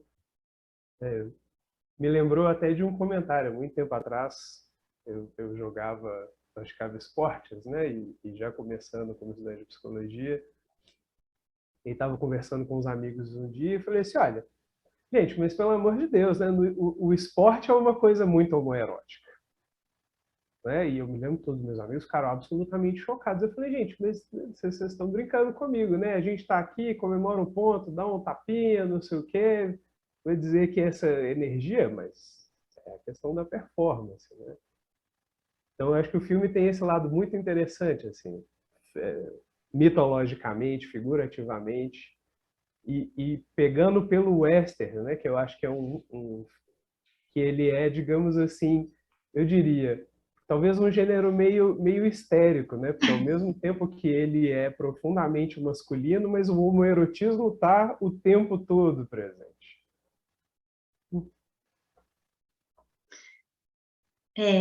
Gente, desculpa então, assim, até ter desviado, né, assim, por um pensamento meu, né, de como eu faria se ele fosse meu paciente, né? Imagina, eu acho isso é bom demais para o debate. Eu acho que, né, nós também temos as nossas fantasias, né, assim, mas sim, o filme traz essa mitologia, né? Eu acho que o que o Francischelli está falando é que não se foge, né, ao que já está talvez destinado, né, pelo inconsciente, né? Assim, eu acho que é isso, né? A gente não consegue, né? Talvez eu quisesse que ele não fizesse o assassinato, né? Que meu paciente não fosse assassino, né? Mas isso é uma delicadeza mesmo. Eu acho que isso é um outro tema mesmo a se discutir. Mas é porque eu tento, né? Nessas entrelinhas, assim, buscar, né? Como seria a minha prática? Como que eu posso fazer a minha prática, né?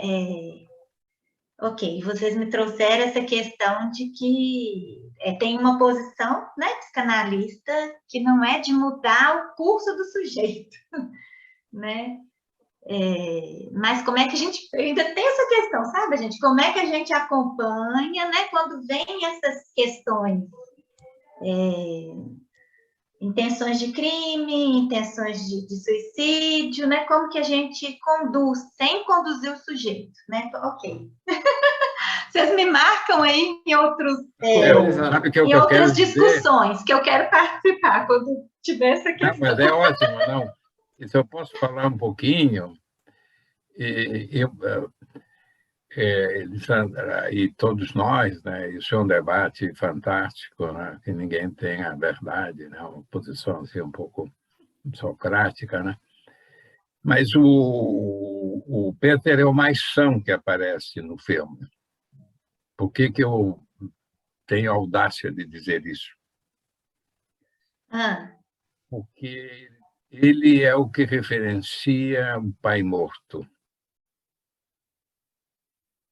Eu acho que nós precisamos olhar, né, para essa cena, né? Aquelas flores que ele fazia, né, era ternura pura e ele ia homenagear o pai. Então, ele tinha um pai, né, a função paterna, numa linguagem lacaniana, né, parece bem instituída. E me parece que foi essa posição dele que permitiu a lucidez da solução. Bom, aí fica um drama para nós, psicanalistas, né? Mas é isso mesmo, para inquietar, né? Porque senão a gente sai daqui sem nada, não. Nós temos que tirar proveito desse nosso encontro, né? Fazer ele valer, né? Não que seja só uma distração. Olha a aula que a Ana Lúcia deu para nós aí, né? É uma maravilha, eu quero escutá-la sempre. Ô, Francisco, eu vou te dar uma dica preciosa do Spotify, tem, eu estava vendo aqui. Quando eu conheci a Ana Lúcia, esqueci como é que chamava o aplicativo, que pegava os podcasts antigos, acho que era, como é que chamava? Enfim, não vem o caso. Mas tem no Spotify, eu estava vendo aqui, tem vários e vários episódios da Ana Lúcia, do Cinema em Cena, podcast do Cinema em Cena. É isso, é aula atrás de aula, é maravilhoso, assim, de ouvir ela, o Pablo Vilaça, o pessoal fera demais, assim. A gente tem ainda um podcast do Cinematório, que eu trabalho com o pessoal que trabalhava com o Pablo Vilaça, e inclusive a gente comentou esse filme lá. Quem quiser depois ver mais detalhes do que a gente fala, né? Vou colocar aqui no chat. Eu não sabia desse, não. Ô, Ana Lu, o que eles disseram diferente da gente lá, Ana? Só uma pincelada para a gente. Não, a gente vai falar mais dos detalhes de cenas, detalhes dos personagens, né? De outros aspectos cinematográficos, do som, da trilha sonora, de alguns acontecimentos da história, né? Não sou só eu, tem o Renato e a Raquel, que são os donos do site, e tem o Daniel Oliveira, que estuda Judith Butler, então ele fala dessa questão da performance, então é bem interessante, quem quiser depois ouvir. Certeza. Um outro ponto, Francisco, que talvez você pudesse comentar rapidamente, eu sei que a gente está quase chegando no final, são os 50. Eu queria que você falasse um pouco sobre agressividade, sobre o ódio. Acho que esse filme, de certa forma, traz isso, né? O que você tem a dizer para nós?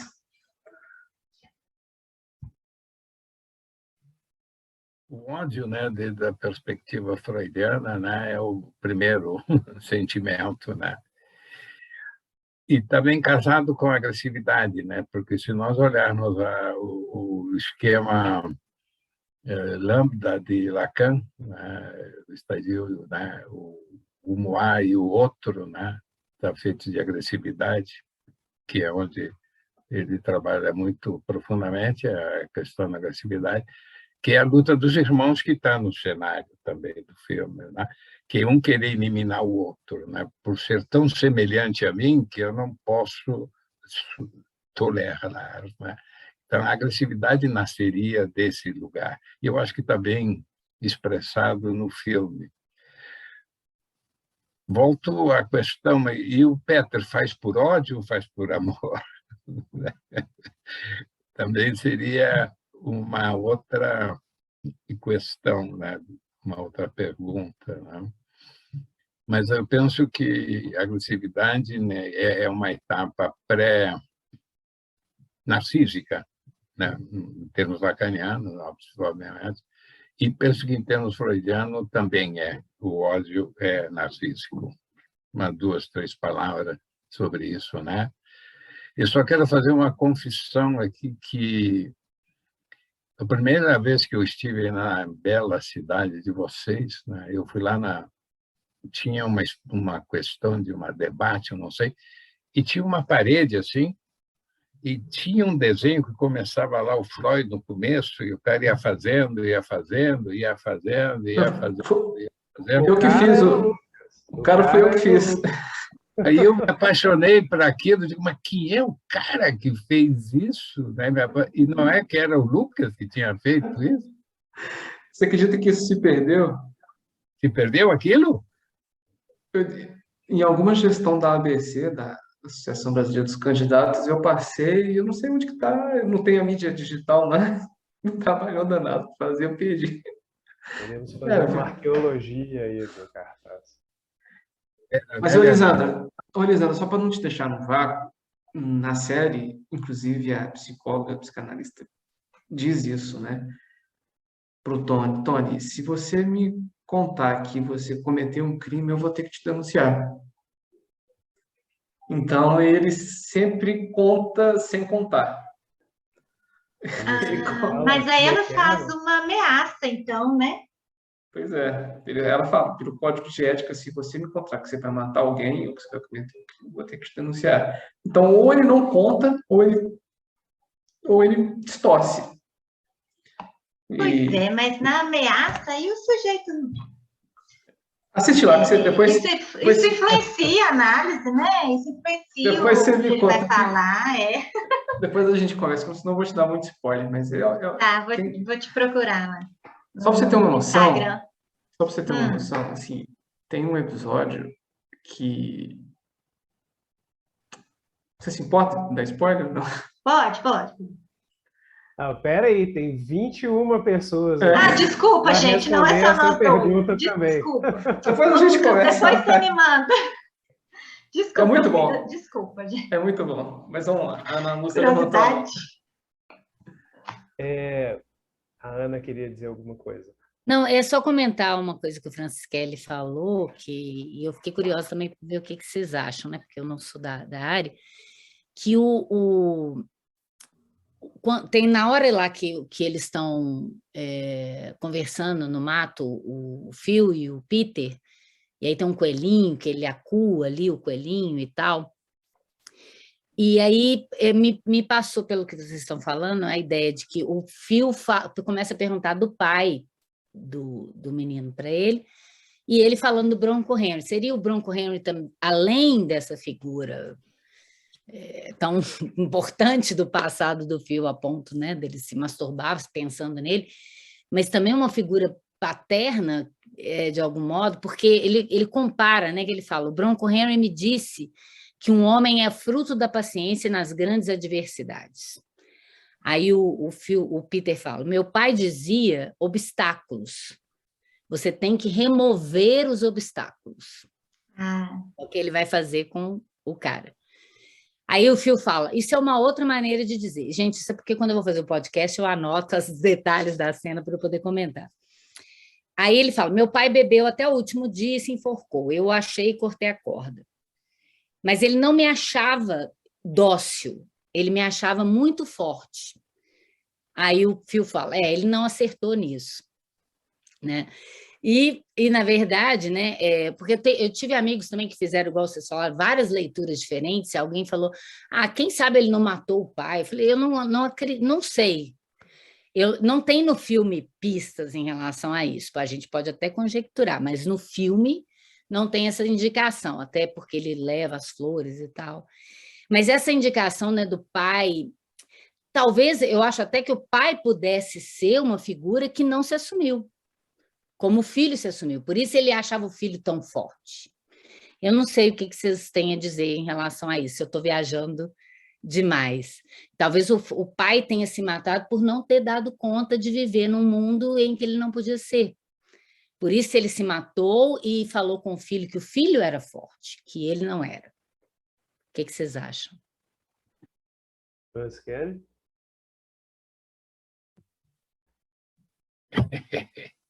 Sei que está nos holofotes, eu sei que vai ter. Eu não consigo abrir aqui, agora abri, eu acho. Abri, não.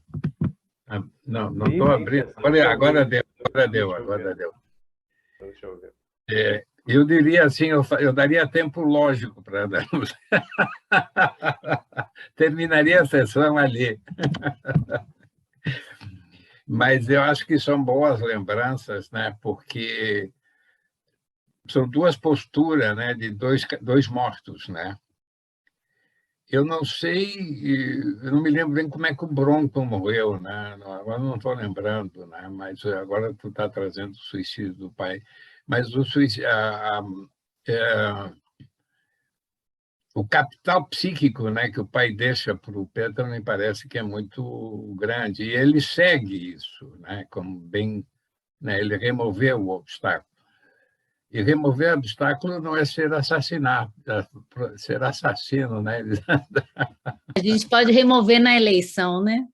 Pode ser na eleição. Mas Eu espero. o filme que vocês escolheram, né, que foi escolhido, né, por vocês, é realmente, né, dá para a gente.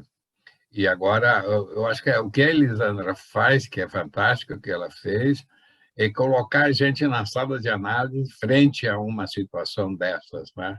E que Obrigada. não é nada. E, por exemplo, né, eu tenho uma discussão, eu acho que o Leonardo trouxe, né? Se alguém me diz numa sala de análise, né, eu estou pensando em me suicidar, coisa parecida, o que eu faço? A minha postura é que, quando ele sai da minha sala de análise, eu não tenho mais nenhuma responsabilidade com ele. Mas isso é um outro tema profundamente